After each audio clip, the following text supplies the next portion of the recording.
They called her the Night Ghost, not out of respect, but out of dismissal.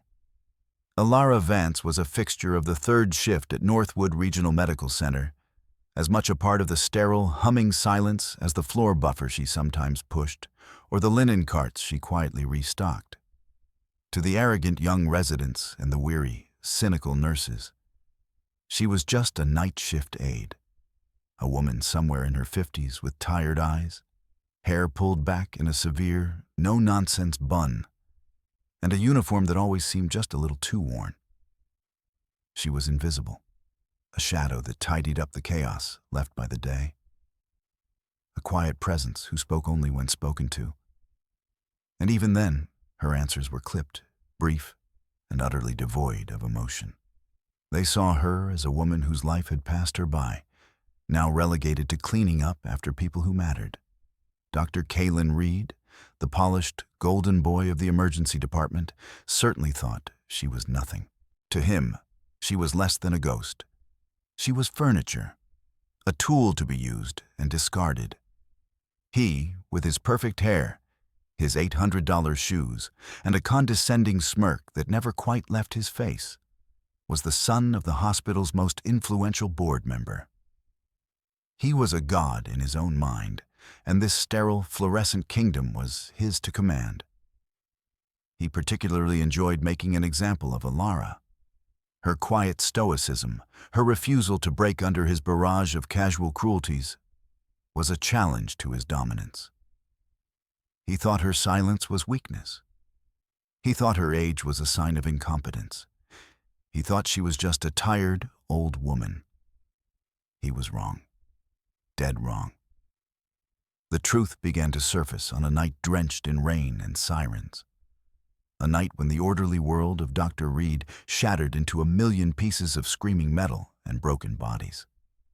A night when a Marine reconnaissance unit, their transport helicopter ripped from the sky, were brought to his ER on the brink of death.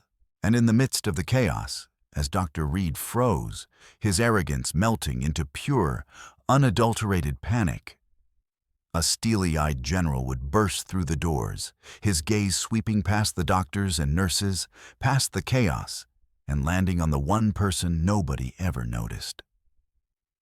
He would ignore the self-proclaimed god of the ER and walk directly to the quiet aide. And in a voice that cracked like a rifle shot through the sudden silence, he would not ask, but demand, "Where is the night doc? We were told we could find her here.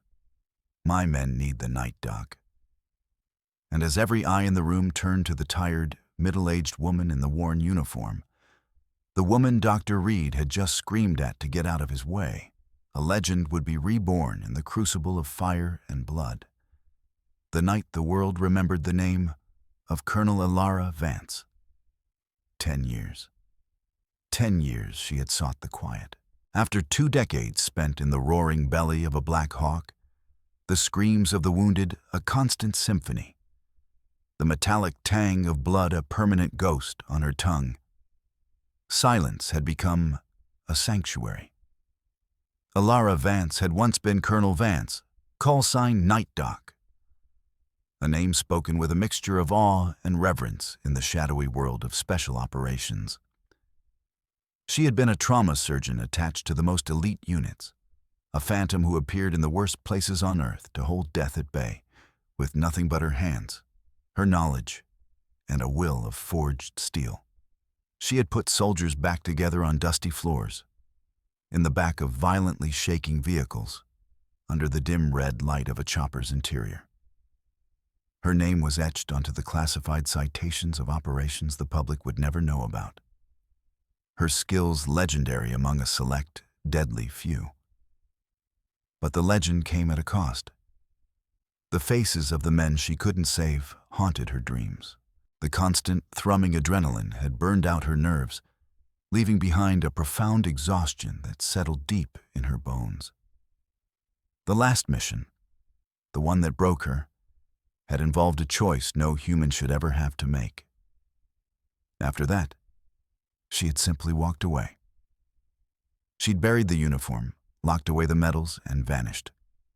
She became Alara Vance, a widow with no children, a woman with a sparse and deliberately vague history who was looking for quiet, anonymous work. The night shift at a regional hospital seemed perfect. No one asked questions. No one expected anything from her. She could simply exist, perform her duties, and be left alone. She could help in small ways: a warm blanket, a cup of water, a reassuring hand on a frightened patient's shoulder, without ever having to hold a life in her hands again. The anonymity was a balm on her scarred soul. The hospital was a world unto itself, a microcosm of hierarchies and power plays. The day shift was a whirlwind of important surgeons, bustling administrators, and the constant flow of scheduled procedures. But the night shift was a different beast. It was the realm of emergencies, of skeleton crews, of the strange and the desperate, who crept in under the cover of darkness. It was here that Dr. Kalen Reed reigned supreme. He was handsome in a slick, predatory way, and he knew it. He moved through the ER with an unearned confidence that came from a life where no door had ever been closed to him. His father, a real estate mogul who sat on the hospital's board, had paved his way through medical school and into this coveted residency. Kalen believed in his own superiority as an article of faith. He saw the world as a collection of superiors to impress, rivals to undermine, and inferiors to crush. Alara, with her quiet demeanor and her menial tasks, fell squarely into the latter category. From his first night on shift, he had singled her out. He seemed to have a sixth sense for anyone who didn't fawn over him, and Alara's placid indifference was like a red flag to a bull. Her work was always perfect. The supply carts were always stocked with military precision, every item in its designated place, labels facing out. The trauma bays were cleaned and prepped with an efficiency that was almost unnerving. He could never find a legitimate fault in her work, so he invented them. He'd berate her for the way she folded the sheets, the brand of cleaning solution she used, the quiet squeak of her shoes on the linoleum. It was a petty, relentless campaign of psychological warfare designed to break her, to make her acknowledge his power. Every night before her shift, Alara would perform a small, private ritual. In the dim light of the locker room, she would take a small, worn object from a hidden pocket in her bag. It was a pin, no bigger than a thumbnail, made of a dull, blackened metal. It depicted a hawk, wings swept back in a dive, its talons outstretched. It was the unofficial insignia of the Night Stalker combat medics, a symbol of their role as the angels on the battlefield, swooping in to snatch life from the jaws of death. She had designed it herself. She would hold it for a moment, the cool metal a familiar weight in her palm. It was a reminder of who she was, of the life she'd left behind. Then she would pin it to the inside of her uniform collar, hidden from view, a secret armor against the indignities of her new, quiet life. It was a promise to herself that the woman who had commanded surgical teams in the heart of a firefight was still in there, even if no one else could see her. Her routine was methodical, a meditation in motion. She would start in the main supply room, her movements economical and sure. She'd check the inventory lists, her eyes scanning the columns of numbers with an unnerving speed. The younger aides used scanners and tablets. Alara used a clipboard and a pen, her memory seemingly photographic. She knew the exact par level of every catheter, every suture kit, every bag of saline. She'd then load her cart, organizing it not by the hospital's alphabetical standard, but by a system of her own design, a triage system. The items most critical in a code or a major trauma were at the front, easily accessible. Things for minor injuries were further back. It was a habit forged in the chaos of combat, where seconds saved meant lives saved. No one ever noticed. They just knew that when they desperately needed something from Alara's cart, it was always, somehow, right at their fingertips. Chloe, a young nurse just a few months out of school, was one of the few who saw something more in the quiet Aide.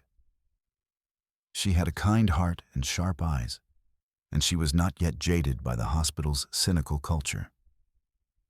She saw the way Dr. Reed treated Alara, and it made her stomach clench with second-hand humiliation. But she also saw other things. She saw the way Alara's hands, though wrinkled and bearing a web of fine, silvery scars, moved with the grace and confidence of a concert pianist. She saw the way Alara's eyes would flick to a patient's monitor, her gaze lingering for a fraction of a second, a flicker of intense calculation in their depths, before she would return to mopping a floor. Once, during a particularly chaotic code, a monitor had come unplugged. As everyone panicked, Alara, who had been quietly cleaning a corner of the room, stepped forward, located the correct plug among a tangle of wires in a heartbeat, and restored power. She then melted back into the shadows without a word.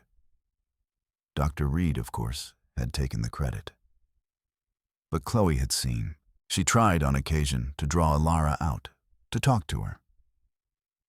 "You're really efficient, Alara," she'd say.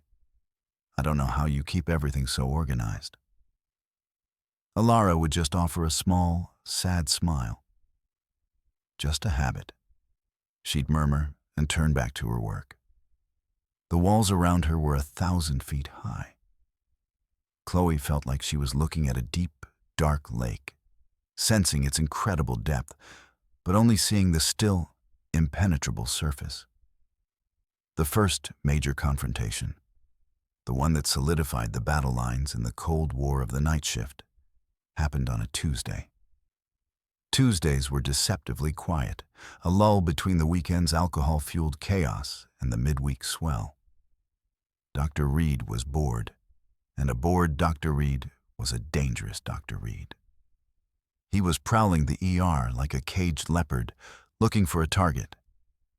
He found one in Alara, who was meticulously restocking Trauma Bay 2. He strode in, his arms crossed, a sneer already forming on his lips. "Vance." His voice was sharp, designed to make people jump. Alara didn't. She simply finished placing a package of sterile gauze and turned to face him, her expression placid. "Yes, doctor?" He pointed a manicured finger at the suture cart she had just arranged. "This is completely wrong, utterly, laughably wrong."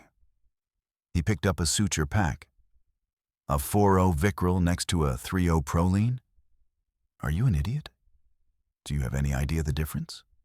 The tensile strength? The absorption rate?" His voice was rising, carrying through the ER. A few nurses and another aide stopped what they were doing, their eyes darting nervously between the arrogant doctor and the silent older woman. Chloe, who was charting at the central station, felt a hot flush of anger on Reed's behalf. Alara's gaze was steady. "The cart is stocked according to the procedure card, doctor. Absorbable and non-absorbable are grouped by size." "I don't care what the card says," he snapped, throwing the suture pack back onto the cart with a clatter. "I care what I say. I am the senior physician in this department. My preference is the protocol. You will arrange them by brand, then by size. It's more aesthetically pleasing. It shows order, something you clearly know nothing about." The insult hung in the air, thick and vile. He wasn't just critiquing her work, he was attacking her very intelligence, her worth. He was doing it publicly, for an audience, to reinforce his own fragile sense of authority. Alara's expression didn't change, but a muscle in her jaw tightened almost imperceptibly. The order he suggested was inefficient, nonsensical from a practical standpoint. In a critical situation, A surgeon calls for a suture by its function and size, not its brand name, and his method would add precious seconds to the search. It was the suggestion of someone who had only ever read about trauma, never lived it. She held his gaze for a long moment. The entire ER seemed to be holding its breath. They were waiting for her to argue, to cry, to apologize. She did none of those things. Her voice, when it came, was as flat and sterile as the room around them. "Understood, doctor. I will restock the cart immediately." His victory felt hollow. He had wanted a reaction, a crack in her dam of composure. He hadn't gotten one. It infuriated him. "And another thing," he added, his voice dripping with venom. "This uniform, it's frayed. It's unprofessional.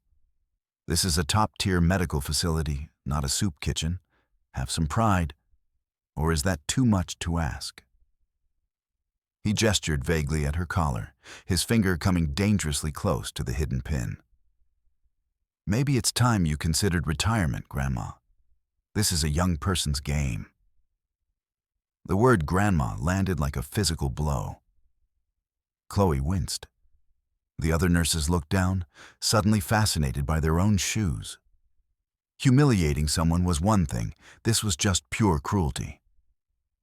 Ilara's eyes, for the first time, seemed to lose their tired quality. For a split second, they held a different light, something ancient, hard, and dangerous. It was the look of a predator assessing a threat, a look that had made hardened colonels twice Reed's size take an involuntary step back. The look vanished as quickly as it appeared, replaced by the same placid mask. She gave a single, sharp nod. "Yes, doctor." She turned back to the cart and began, with deliberate, unhurried movements, to rearrange the sutures according to his ridiculous instructions. Reed watched her for a moment longer, frustrated by her unbreakable calm, then spun on his heel and strode away, feeling both triumphant and strangely defeated. Later that night, during a lull, Chloe found Ilara in the linen closet, methodically folding towels with the same unnerving precision she applied to everything. "You didn't have to let him talk to you like that," Chloe said softly. "It wasn't right. You could report him." Ilara didn't look up from her folding. "Report him to whom? The administration that protects him? The board his father sits on?" She placed a perfectly folded towel on a stack. "Some battles are not worth fighting, Chloe." But he was wrong. His way of organizing the sutures is stupid. It's slower. Ilara finally paused and looked at the young nurse. A faint, sad smile touched her lips. "You noticed that, did you?" "Of course. Anyone with half a brain would." "Then you have a good head on your shoulders," Ilara said. "Keep your head down, do your job well, and learn everything you can. That's how you win here." She turned back to her towels, the conversation clearly over. Chloe was left with the unsettling feeling that Ilara wasn't just giving her career advice. She was outlining a strategy of survival, one learned in a place far more dangerous than a hospital corridor. And she had the distinct impression that for Ilara, winning meant something entirely different than it did for anyone else. The humiliations became a regular feature of the night shift. Dr. Reed, emboldened by Ilara's passivity, escalated his campaign. He would accidentally spill coffee on the floor she had just mopped and demand she clean it up immediately. He would page her to his location for a trivial task, like handing him a pen that was already on his desk, just to watch her walk the length of the ER. He began to refer to her exclusively as the help or the cleaner. Each barb, each petty act of dominance was a small test, pushing her, trying to find her breaking point. He never found it. She absorbed every insult with the same stoic calm, her face an unreadable mask, her only response a quiet, "Yes, doctor." Her stoicism only made him more vicious. He needed to see her crumble. His entire sense of self was built on the validation of his superiority, and her refusal to be cowed was a silent, infuriating defiance. The rest of the staff, caught in the crossfire, learned to make themselves scarce whenever Reed turned his attention to Alara. They pitied her, but fear for their own jobs kept them silent. They were terrified of him. Chloe was the only exception. Her anger grew with each incident, but so did her fascination. She started watching Alara more closely, collecting small, incongruous details. She noticed that when Alara tied off a trash bag, she didn't use a simple granny knot. She used a taut line hitch, a complex knot used by climbers and soldiers to secure a line under tension. When a gurney with a broken wheel was causing problems, Alara had knelt, examined the mechanism for a moment, and then, using a pair of forceps and a tongue depressor as a makeshift tool set, had fixed it in under 30 seconds. It was the kind of intuitive mechanical aptitude that couldn't be learned. It had to be ingrained. The defining incident, the one that planted a seed of true suspicion in Chloe's mind, occurred during a code blue. A middle-aged man had gone into ventricular fibrillation. The crash cart was rolled in, and Dr. Reed, eager to play the hero, took the lead. "Paddles, charged 200, he commanded. The team worked, but the rhythm wasn't breaking. The patient's heart was stubbornly refusing to reset.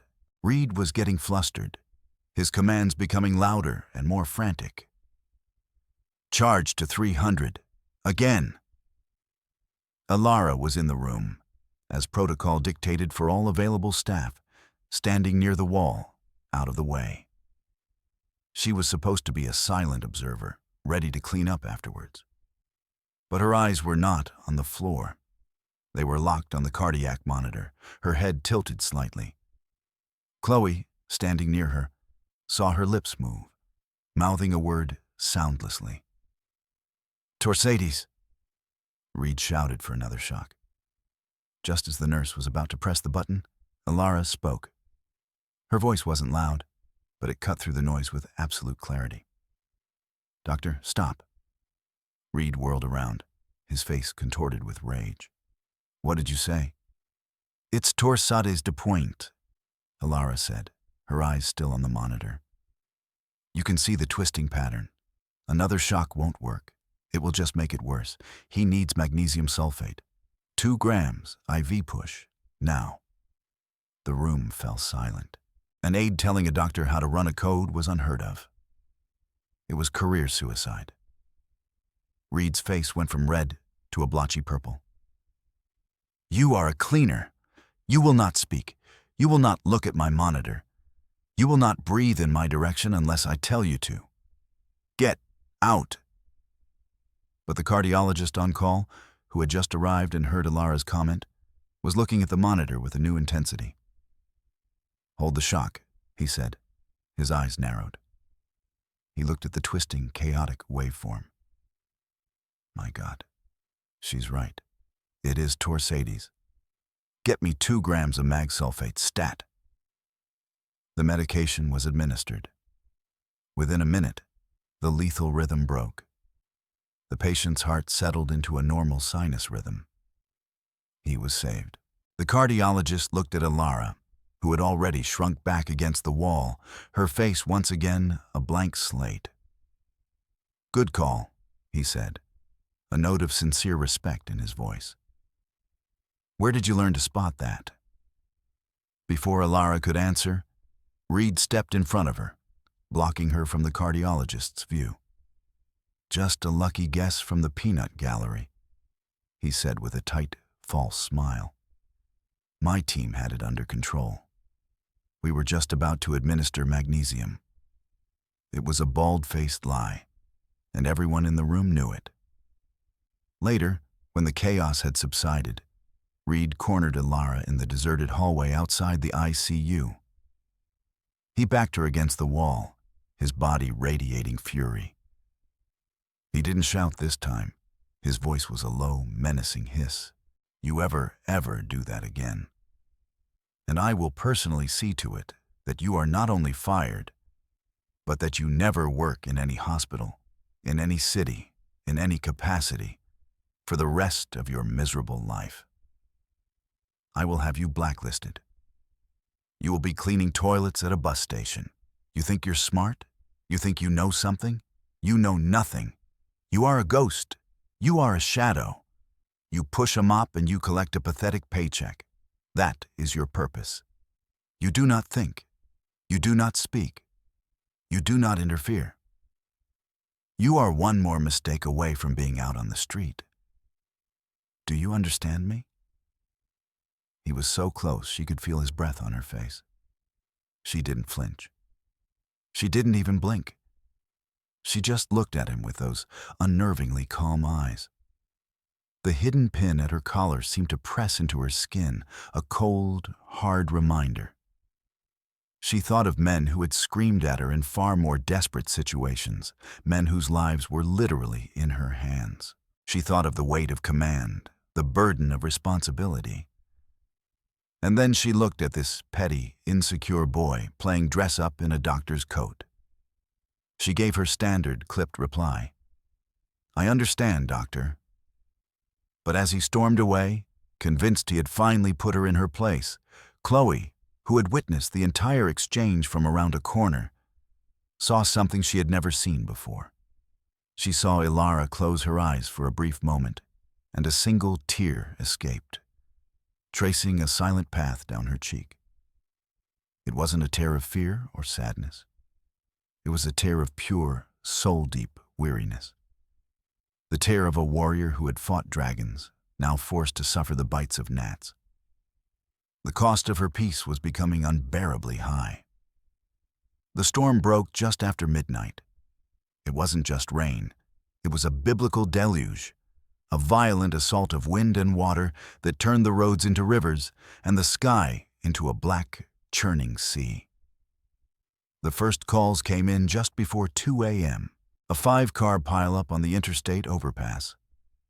The wail of sirens became a constant, overlapping chorus, growing closer and closer.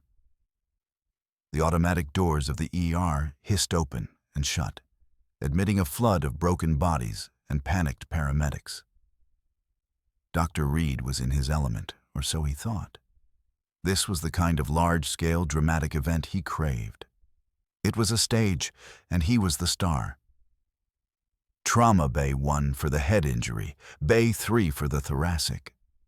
"Let's move, people, this is not a drill," he barked, his voice filled with a self-important urgency.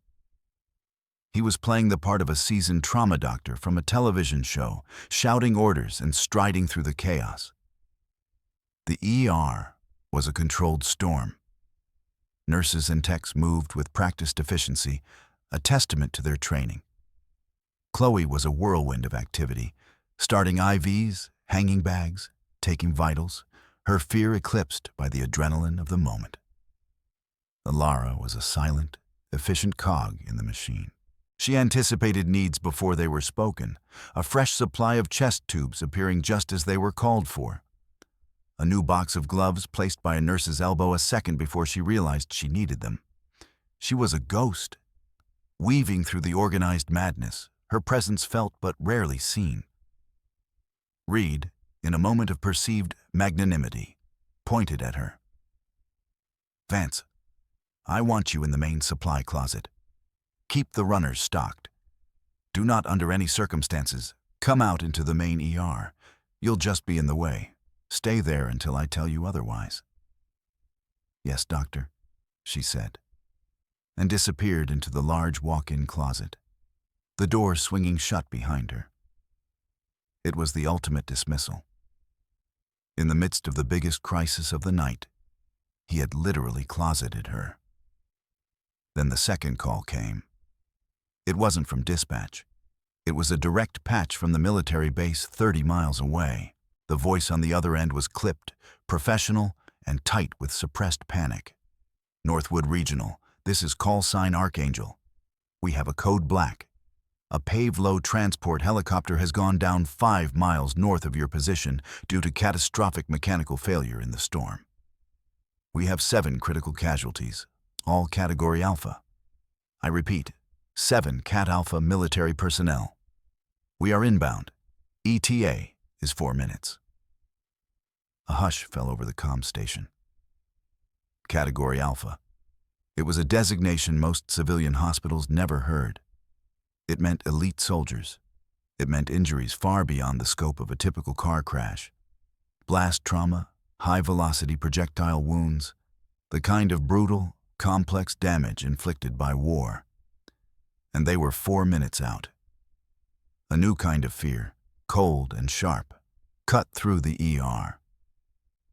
This was different. This was out of their league. Dr. Reed's face, which had been flushed with excitement, paled slightly, but his arrogance was a fortress. "It's fine," he said, puffing out his chest. "We can handle it. They're just patients. Prep the rest of the base. Get the ORs on standby. This is my ER. This is my moment."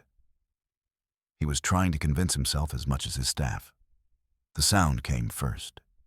A deep, percussive thumping that vibrated through the very walls of the hospital, overwhelming the sound of the rain and sirens. It was the sound of a Black Hawk helicopter, a rescue bird descending on their landing pad.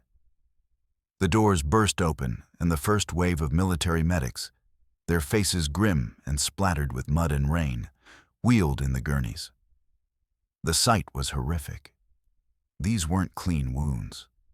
They were the mangled, brutal realities of a high-impact crash. One man had a piece of shrapnel protruding from his chest, bubbling with every ragged breath. Another's leg was twisted at an impossible angle, the bone stark white against the bloody mess of his uniform. A young woman, a pilot, was unconscious, her face a swollen mask, her breathing shallow and sporadic. Dr. Reed strode forward, projecting an aura of command. "All right, let's see what we've got," he began, approaching the soldier with the chest wound. "Let's get him intubated and prepped for a chest." He was cut off by a grizzled master sergeant who was bagging the patient. "He's got a tension pneumothorax and a sucking chest wound, sir. We tried a needle decompression in the field, but the cavity keeps refilling."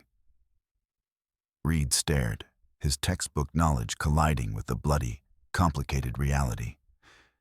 He was used to single, identifiable problems. This was a cascade of failures. He froze. For a fatal second, his mind went completely blank. The confidence, the arrogance, the entire carefully constructed persona of Dr. Kalen Reed evaporated, leaving behind a terrified, out-of-his-depth resident. The ER, which had been a scene of controlled chaos, was now teetering on the edge of a full-blown disaster. And its self-proclaimed commander had just abandoned his post. The soldier on the gurney began to convulse. The monitor above his head shrieked a high, terrifying alarm as his oxygen saturation plummeted. "He's crashing!" Chloe yelled, her voice thin with panic. Dr. Reed stared at the shrapnel in the man's chest, his hands hovering uselessly over the body. I need to intubate," he stammered, reaching for a laryngoscope, his movements clumsy and uncertain. He was falling back on the most basic procedure, a response utterly inadequate for the complexity of the injury. "Sir, his trachea is deviating. You won't get the tube in," the master sergeant barked. "He needs a chest tube now." But Reed was locked in a spiral of panic. He fumbled with the laryngoscope, trying to force an airway that was rapidly closing. "I can't see. There's too much blood, too much swelling." The patient's face was turning a deathly blue. He was drowning. In the main supply closet, the door was slightly ajar. Ilara had heard the call. She had heard the distinctive thud of the Black Hawk's rotors. She had heard the shift in the ER's tone from controlled urgency to rising panic. She had respected Reed's order, staying put, her hands clenched into fists at her sides. It was not her fight. It was not her world anymore. She had chosen peace. She had chosen anonymity. But then she heard the monitor's alarm. It was a sound seared into her soul, the soundtrack to her nightmares. It was the sound of a life slipping away. And she heard the young doctor's panicked voice, the words of a man who was completely, dangerously out of his depth. She couldn't stay silent. She couldn't stay hidden, not while a soldier was dying 10 feet away from her. The promise she had made to herself to stay out of it was nothing compared to the oath she had taken 2 decades ago, to leave no one behind. The closet door swung open. Ilara strode out, her face set like stone. She didn't run. She moved with a calm, terrifying purpose that seemed to bend the chaos around her. She didn't look at Reed. She looked at the patient. She saw the deviated trachea, the distended neck veins, the ghastly bubbling wound. She assessed the situation in less than a second. "He doesn't need a tube in his throat. He needs one in his chest," she said. Her voice was different. The soft, deferential tone of the night aide was gone. This was the voice of command, crisp, clear, and absolute. "You're wasting time. He's got minutes. Less." Reed looked up, his face a mask of fury and astonishment. "I told you to stay in the closet. Security, get her out of my ER." No one moved. They were all transfixed by Ilara. She ignored Reed as if he were a buzzing fly. She turned to Chloe, who was standing nearby, her eyes wide with fear and awe. "Chloe, get me a trauma pack, a number 28 French chest tube, and a petroleum gauze." Chloe, without a second's hesitation, flew to the cart. It was Ilara's cart. The items she'd requested were right at the front, exactly where they needed to be. "I am the doctor here," Reed shrieked, his voice cracking. "You will not touch my patient." He made a move to block her. Ilara didn't even slow down. She put a firm hand on his chest and moved him aside, not with anger, but with the simple, irresistible force of a river moving a stone. "You are going to kill him," she stated, not as an opinion, but as a fact. She took the supplies from Chloe. Her hands, which had folded towels and wiped counters all night, were now a blur of precise, economical motion. "Scalpel," she commanded. A nurse slapped one into her waiting palm. With a single, confident stroke, she made an incision between the soldier's ribs. There was a sickening hiss as the trapped air escaped his chest cavity. She inserted her finger into the hole, a practiced, gruesome movement to clear the path, then slid the chest tube in with a smooth, powerful thrust. She secured it, attached it to a suction device, and covered the original sucking wound with the petroleum gauze. The entire procedure took less than 30 seconds. The soldier's body relaxed. He took a deep, shuddering breath. The monitor's alarm ceased, replaced by a steady, rhythmic beep. His oxygen levels began to climb. He was stable. The ER was utterly silent, save for the beeping of the monitor. Everyone, the nurses, the techs, the military medics, the other patients, was staring at the quiet night shift aide who had just performed a life-saving surgical procedure with the calm authority of a master. Reed stood frozen, his face a mottled canvas of rage, humiliation, and disbelief. He had been so brutally, so publicly, so efficiently shown to be incompetent. Ilara didn't spare him a glance. Her eyes were already on the next gurney, the young female pilot with a head injury. "Her pupils are blown and unequal," she said, shining a penlight into the woman's eyes. "She has a brain bleed. We need to reduce the intracranial pressure now, or she'll herniate." Get me a drill and a burr hole kit, and get neurosurgery down here yesterday. She was no longer Ilara Vance, the quiet aide. She was the night doc, and she was back in her element. Welcome to her world. The next hour was a masterclass in trauma management. Ilara moved from patient to patient, a whirlwind of controlled, hyper-competent energy. She didn't just give orders, she taught. No, pack that wound from the bottom up. You need to apply pressure directly to the source of the bleed. That tourniquet is too high and it's been on too long. You're going to sacrifice the limb. We're going to try a femoral artery clamp. Get me the vascular set. His blood pressure is dropping, but his heart rate isn't rising. Suspect neurogenic shock from a spinal injury. Don't move him. C-spine protocol now.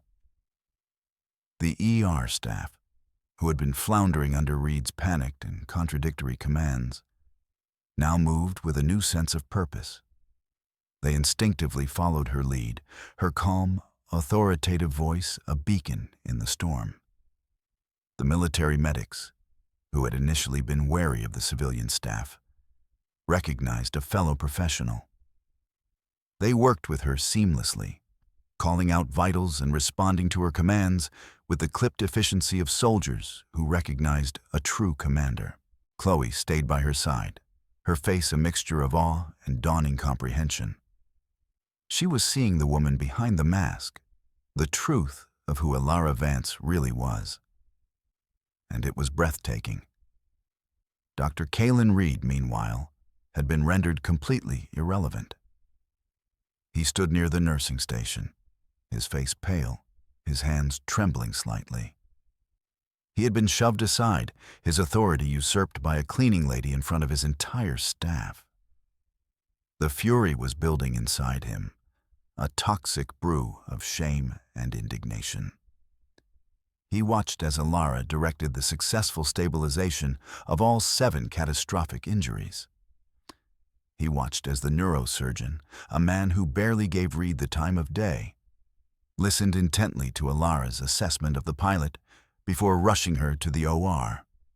He watched the respect in the eyes of the other staff, a respect he had craved and demanded, but never earned, now given freely to the woman he had tormented for months. Once the last of the military casualties was stabilized and moved to the ICU or the operating room, a fragile calm descended on the ER. Ilara stood in the middle of Trauma Bay 1, her hands and uniform stained with blood. She looked down at her hands, and for the first time that night, a tremor ran through her. The adrenaline was beginning to fade, leaving behind the familiar, bone-deep ache. The ghosts were returning. That's when Reed made his move. He strode towards her, his face a mask of righteous fury. He had to reassert his control. He had to punish her for this humiliation. "You," he spat, his voice shaking with rage. He jabbed a finger at her. "You are finished. Fired. Done." He turned to the 2 hospital security guards who had been standing by, unsure of what to do. "I want her arrested now. She assaulted me. She performed medical procedures without a license. She endangered patients. I want her in handcuffs." The guards looked uncertainly at Ilara, then back at the furious doctor. The entire staff was watching. This was the moment of reckoning. "Doctor," Chloe said, stepping forward, her voice trembling but firm. "She saved those people's lives. You froze." Reed whirled on her. "You're fired too. Both of you. Out." As the security guards took a hesitant step toward Ilara, the main doors of the ER slid open with a violent whoosh. The force of their opening was so strong, it sent a gust of wind and rain into the room. Standing in the doorway, silhouetted against the stormy night, were 2 figures in immaculate military dress uniforms, flanked by 4 imposing military policemen. The man in the lead was tall and broad-shouldered, his face etched with lines of concern and authority. On his shoulders were the silver stars of a major general. He was General Marcus Thorne, commander of the Special Operations Command for the entire region. His eyes, the color of cold steel, swept the room, taking in the blood, the discarded medical supplies, the exhausted faces of the staff. He ignored Dr. Reed completely. His gaze scanned the room until it found the blood-stained figure standing alone in the trauma bay. His entire demeanor changed. The hard lines of his face softened with a profound and unmistakable relief. He strode forward, his polished boots clicking sharply on the linoleum floor, a sound that cut through the tense silence. He walked past the furious Dr. Reed, past the uncertain security guards, past the stunned nurses. He walked directly to Alara Vance. He stopped 2 feet in front of her. The entire hospital, it seemed, held its breath. "Doctor." Reed opened his mouth to protest, to announce his authority to this newcomer. "Excuse me, I am in charge here." He was silenced by a single, icy glare from the general. General Thorne's eyes were locked on Alara. He took in her blood-stained uniform, her exhausted posture, the familiar, haunted look in her eyes that he had seen 100 times before, in the worst places on earth. His back straightened into the rigid posture of military formality. He raised his right hand, his fingers held stiffly together, and brought it to his brow in a slow, perfect, heart-stopping salute. His voice, when he spoke, was a low rumble of pure, unadulterated respect that echoed through the cavernous room. "Colonel Vance," he said, his voice thick with emotion. "It is an honor to see you again, ma'am, though I wish it were under better circumstances." The silence in the emergency room was absolute. It was a physical thing, a heavy blanket of astonishment that smothered every other sound. The word "colonel" hung in the air, electric and impossible. Every eye was fixed on the scene, the decorated, powerful general saluting the quiet, middle-aged night shift aide. Dr. Kalen Reed's brain struggled to process the information. He let out a short, incredulous laugh. "Colonel? What is this? Some kind of joke? This woman is a janitor. She cleans floors. Her name is Alara Vance." He gestured at her dismissively. "She's a nobody." General Thorne slowly lowered his salute. He turned his head and fixed Dr. Reed with a look of such concentrated, glacial fury that Reed physically recoiled. The general's voice dropped, losing its warmth and becoming a deadly weapon. "This janitor," he began, his voice dangerously quiet, "is Colonel Alara Vance, United States Army, retired. To the men and women of the Joint Special Operations Command, she is known by another name, Night Doc." He took a step towards Reed, who involuntarily stumbled backward. She was the lead trauma surgeon and commanding medical officer for the 75th Ranger Regiment's most elite reconnaissance company for 12 years. She served 8 combat tours in Afghanistan and Iraq. She didn't just practice medicine, Doctor. She wrote the goddamn book on it. He turned to the officer standing behind him, a young, sharp-faced captain. "Captain, the file." The captain stepped forward and handed the general a thick blue folder stamped with warnings in bold red letters. "Top secret / eyes only / no foreign." General Thorne opened the file. The sound of the paper seemed to echo in the dead silent room. "I'm not supposed to do this," he said, his eyes scanning the first page. "Most of what's in here is classified. But under the circumstances, I think we can make an exception." He looked up, not at Reed, but at the assembled staff, the nurses, the techs, Chloe, the security guards. He wanted them to hear this. He wanted them to know who they had been working alongside. "Let's see here," he said, his voice booming with authority.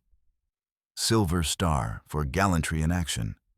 She performed a 6-hour open-chest cardiac massage on a wounded SEAL inside a crashing helicopter, holding his heart in her bare hands to keep him alive until they could land. Her own arm was broken at the time. A collective gasp went through the room. Chloe brought a hand to her mouth, her eyes wide with disbelief. Bronze star with V for valor. The general continued, turning a page. During a convoy ambush, she left the relative safety of her armored vehicle under heavy enemy fire, not once, but 3 times, to retrieve wounded soldiers, stabilizing 2 of them on the open ground while taking fire herself. He looked up, his eyes finding Alara's. She was looking at the floor, her face pale. This public recitation was a fresh kind of agony for her. "Distinguished Service Cross," he said, his voice growing louder, filled with a fierce pride. "Awarded after the battle for Firebase Apex. The aid station was overrun. Colonel Vance was the last medical officer standing. She picked up a weapon from a fallen soldier and defended the entrance to the medical tent with one hand while continuing to direct her medics and suture a soldier's arterial bleed with the other.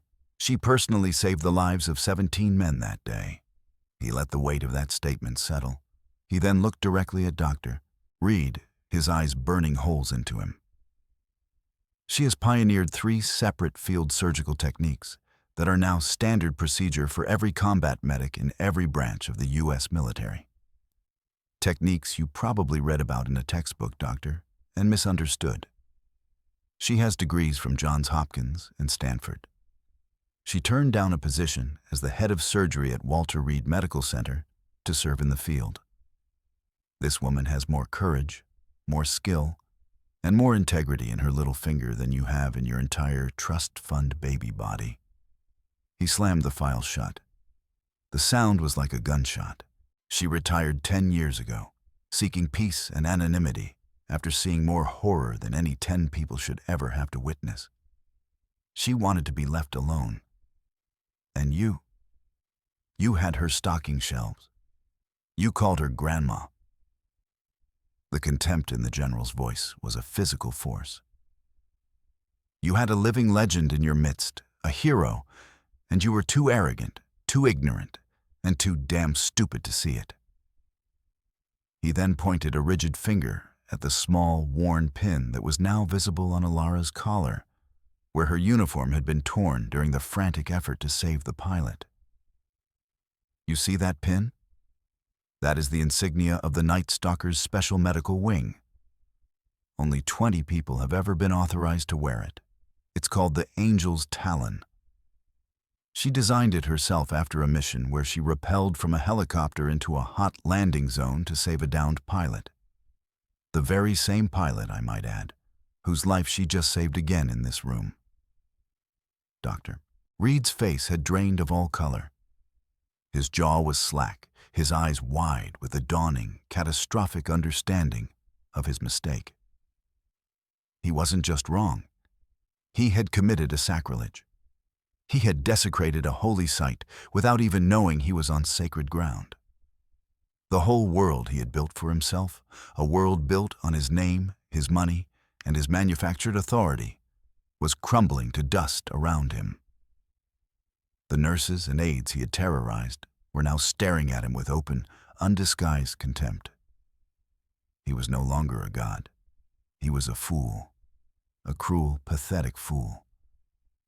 The reckoning was not a single event. It was a cascade, a rapid and complete collapse of Kalen Reed's world. His mind, reeling from the general's revelation, latched onto the only defense it knew: procedure and protocol. It was the desperate gambit of a man who knew he was already lost. "She still broke the law," he shrieked, his voice high and reedy. "She is not licensed to practice in this state. She is not credentialed at this hospital. Everything she did was an illegal assault. I demand she be arrested." General Thorne looked at him with something akin to pity. "Doctor, you really don't understand the gravity of your situation, do you?"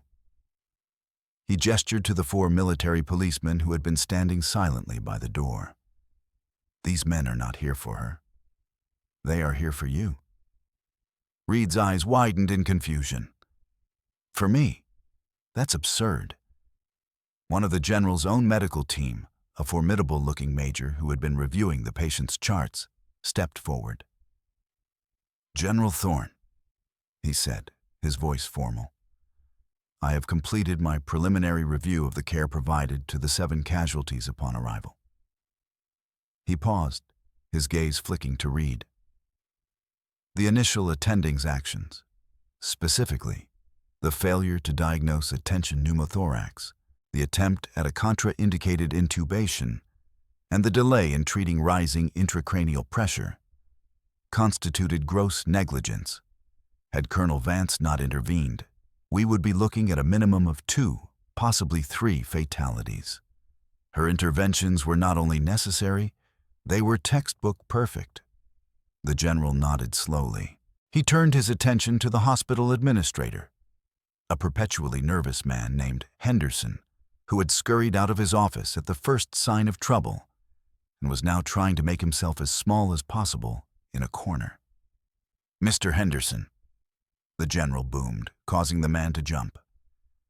"As these are active-duty military personnel, this incident falls under the Uniform Code of Military Justice. We have jurisdiction." He pointed a thumb at Reed.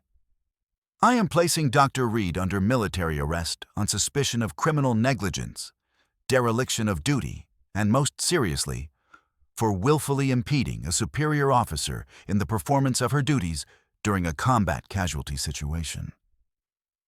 His actions directly endangered the lives of my soldiers." "You can't do that," Reed sputtered, a new wave of panic washing over him. "I'm a civilian." "You are a civilian who accepted federal funds for this hospital and agreed to treat military personnel under the Emergency Medical Treatment and Active Labor Act, which makes you subject to federal oversight in this matter," the general retorted, the legal precision of his words demonstrating this was not his first such confrontation. "My Judge Advocate General's office will be in touch with your father's lawyers. I suspect they'll be very busy." He nodded to the MPS. "Take him." The 2 MPS moved forward. Reed, in a final, pathetic act of defiance, tried to pull away. "Get your hands off me. My father will hear about this. You're all finished." One of the MPs, a man built like a refrigerator, took Reed's arm in a grip that made the doctor wince. "Sir, I suggest you come quietly," he said, his voice polite but unyielding. As they led him away, his expensive shoes scuffing on the floor he thought he owned. The entire ER staff watched in stunned silence. His threats, once so potent, were now just the impotent whining of a broken man. The general then turned his attention back to Henderson, the terrified administrator. "Furthermore," he said, his voice dropping back to its dangerous calm, "I will be recommending to the State Medical Board that Dr. Reed's license be permanently revoked. I will also be speaking with your board of directors. The fact that a man of his clear incompetence and temperament was allowed to hold a position of authority in a critical care setting is a catastrophic failure of this institution. I expect a full investigation and significant changes. Am I understood?" Henderson, his face glistening with sweat, could only nod mutely. "Yes. Yes, General. Absolutely." The cascading consequences were just beginning. The story, as stories in hospitals do, spread like wildfire. By morning, every employee knew. The tale of the quiet night aide who was secretly a war hero and the arrogant doctor who was hauled away by MPS became instant legend. Reed's name, once spoken with fear, was now a punchline. His downfall was total and public, witnessed by the very people he had taken such pleasure in tormenting. With the immediate threat neutralized, the general's demeanor softened once more as he turned back to Alara. The other soldiers from the rescue team, the medics and pilots, had finished their work and were now gathered at a respectful distance. As one, they all straightened up, their gazes fixed on Alara. Then, led by the grizzled master sergeant whose patient Alara had saved first, they began to applaud. It started as a few scattered claps, then grew into a wave of thunderous, heartfelt applause that filled the entire emergency room. The nurses, the techs, and even the security guards joined in, their faces filled with gratitude and awe. Chloe was crying openly, tears of relief and vindication streaming down her face. She looked at Alara, who was standing amidst the ovation, looking overwhelmed. The applause was for her, for the hero she was. But Alara looked almost pained by it. It was the one thing she had never wanted: recognition. The general waited for the applause to die down. He walked over to her and gently placed a hand on her shoulder. "It's over, Colonel," he said softly. "You can stand down." Alara finally looked up at him, her eyes glistening. "Marcus," she whispered, using his first name for the first time. "I just wanted to be quiet." "I know," he said, his voice full of a deep, sorrowful understanding. "But some people aren't meant for the quiet, Alara. Some people are meant to be the thunder in the storm." He smiled a sad, weary smile. "Welcome back to the world, Night Doc. We've missed you." 6 months later, the sterile, fluorescent lights of the hospital had been replaced by the warm, natural sunlight streaming through the floor-to-ceiling windows of a state-of-the-art auditorium. Alara Vance stood at a podium, not in a worn Aide's uniform, but in a sharply tailored dark blue suit, the kind worn by senior government officials. Her hair was still pulled back, but it was styled now, and the tired look in her eyes had been replaced by a focused, vibrant intensity. Before her sat a class of 200 elite military personnel: Air Force pararescue jumpers, Navy SEAL corpsmen, Army Ranger medics. The best of the best, sent to learn from the legend. On the wall behind her, in bold silver letters, were the words, "The Colonel Alara Vance Center for Advanced Combat Trauma Medicine." After the incident at Northwood Regional, General Thorne had refused to let her disappear again. "We need you," he had said simply. He hadn't asked her to go back to the field, back to the helicopters and the blood. He had offered her a new kind of mission. He had secured funding for a new, revolutionary training center, a place where the hard-won lessons of the last 2 decades of conflict could be passed on to the next generation. He asked her to build it, to run it, to shape it in her image. Reluctantly at first, then with a growing sense of purpose, she had agreed. "The first principle of trauma care is this," she said to the rapt audience, her voice calm and authoritative. The same voice that had cut through the chaos of the ER that night. "Chaos is the enemy. Under pressure, the human body and the human mind will both default to their base level of training. My job is to make your base level of training so high, so instinctive, that you can perform miracles in the middle of a hurricane." In the front row, a young woman in the crisp uniform of an Air Force captain sat listening, a notebook open on her lap. It was Chloe. After that night, she had found her own calling wanting. The idea of continuing to work in a system that could have allowed a man like Reed to flourish while ignoring a woman like Alara was untenable. She had talked to Alara, who saw in the young nurse the same spark of fierce competence and compassion that had once defined her own career. Alara had made a call to General Thorne. 2 weeks later, Chloe was at an officer recruitment center. Now, Captain Chloe Jensen was the first person handpicked by Colonel Vance to serve as an instructor at the new facility. Her career, once on a predictable path, was now on a trajectory she could never have imagined. The karma for Kalen Reed had been as complete as it was devastating.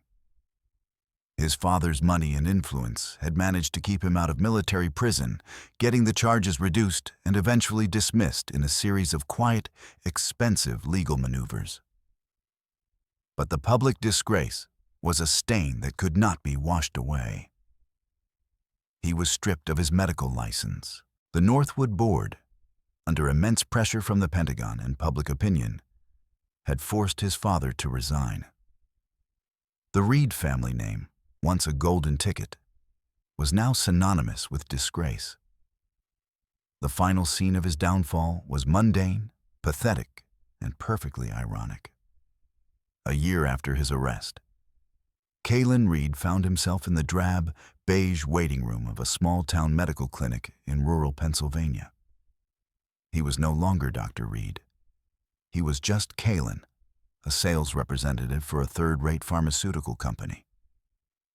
His tailored suit had been replaced by a cheap, ill-fitting one. His arrogant smirk was gone, replaced by the forced, desperate smile of someone trying to make a sale. He was there to pitch a new brand of erectile dysfunction medication to a skeptical, overworked family doctor. As he waited, a news report came on the small television mounted in the corner of the room. It was a feature story on the 1-year anniversary of the miracle at Northwood, celebrating the opening of the Vance Center. The screen filled with an image of Alara, looking strong and confident, shaking hands with the Secretary of Defense. The chyron beneath her read, "Colonel Alara Vance, American hero." Kalen stared at the screen, his sample case of pills resting on his lap. His face was a blank mask of utter defeat. He had tried to crush a ghost and had instead been annihilated by a titan. He had sought to humiliate a nobody and had been undone by a legend. He was now the ghost, the invisible man in a cheap suit, a footnote in the story of her return. He was nothing, and he would be nothing for the rest of his life.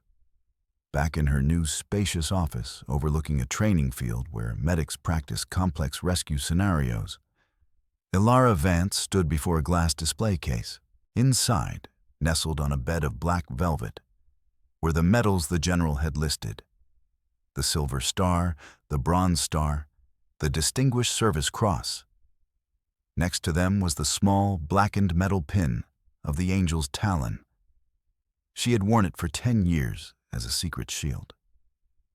Now it rested here, a public testament. She no longer needed to hide. She had found a new kind of peace, not in the silence of anonymity, but in the purposeful noise of teaching, of saving lives, not with her own 2 hands, but with the hundreds of skilled hands she was now training. The ghosts of the men she couldn't save were still there. But they were quieter now. They were joined by the faces of the new generation of medics she was sending into the world, armed with her knowledge, her experience, and her indomitable will. She had finally found a way to honor the dead while protecting the living. The night dock was home. If this story of justice and hidden strength touched your heart, please show your support and smash that like button. Our goal for this video is to hit 100,000 likes, and every single one of you can help us get there. It really helps the channel grow and allows us to bring you more stories like Alara's. If you haven't already, make sure you subscribe and hit that notification bell so you never miss a new tale of triumph and vindication. Share this with someone who you think needs to see that true worth isn't about titles or arrogance, but about quiet competence and character. And for our question of the day, what was the most satisfying moment of Dr. Reed's downfall for you? Let me know in the comments below. I love reading your responses. Thanks for watching, and we'll see you in the next story.